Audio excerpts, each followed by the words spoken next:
So we've had a little play with a macro, and before we get into the ins and outs of writing our own VBA, we need to understand the VBA environment.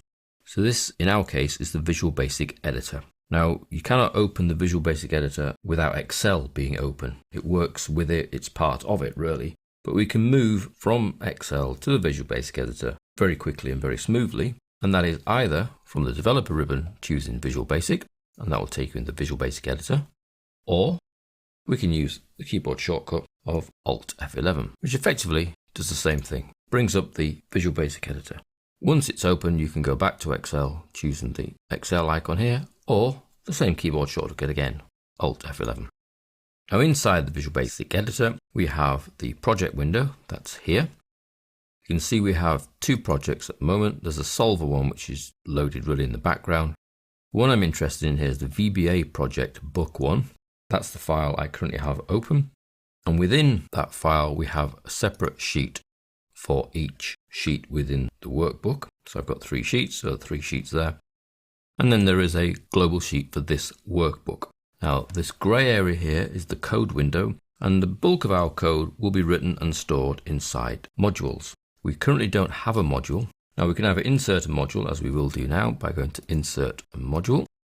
And you see we then get Module 1.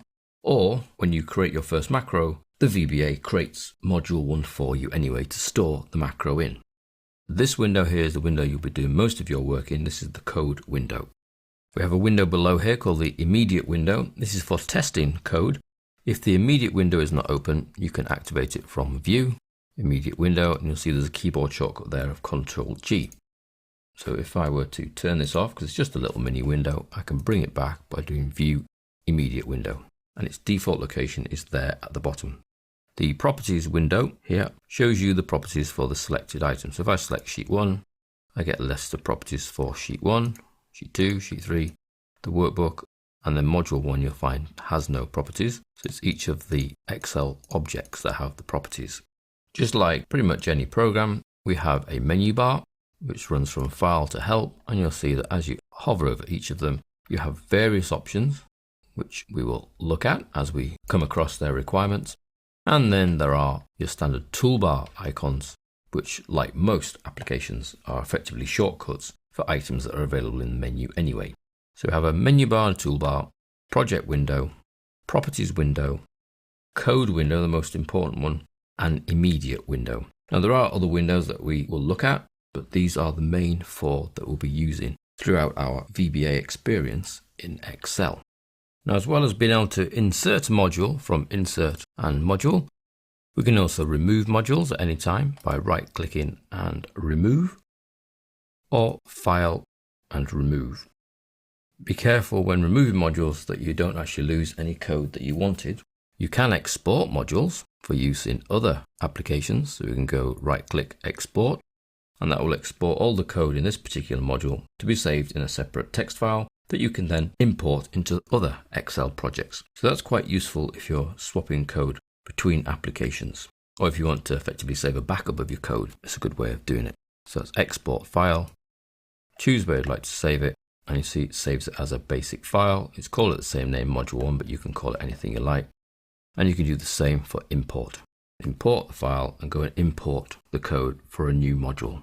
Alternatively, you can actually just copy and paste code straight into the code window should you have some code from elsewhere. For example, a tutorial you've run or an internet site.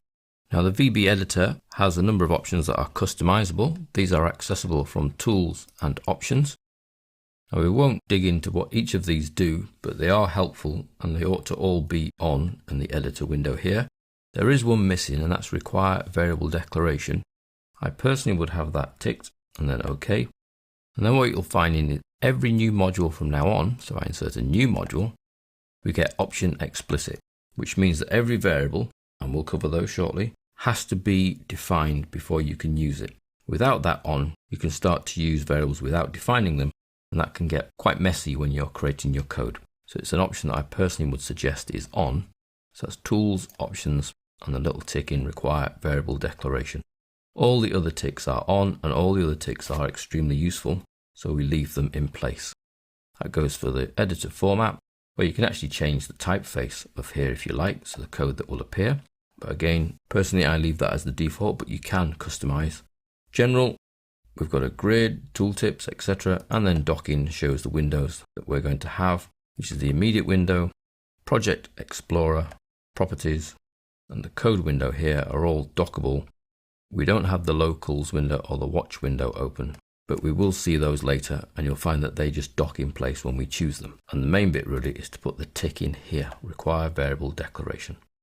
So it's a fairly straightforward environment, one big window for the code, which is the main thing, and the Explorer. Really those are the two main ones. The Explorer window, so you can see around your project, your Excel file, and your VBA code, and then the code window for editing that code.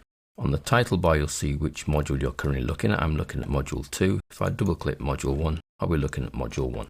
So just think of these as big sheets of paper with loads and loads of code in them. And that's a quick tour of the Visual Basic editing environment.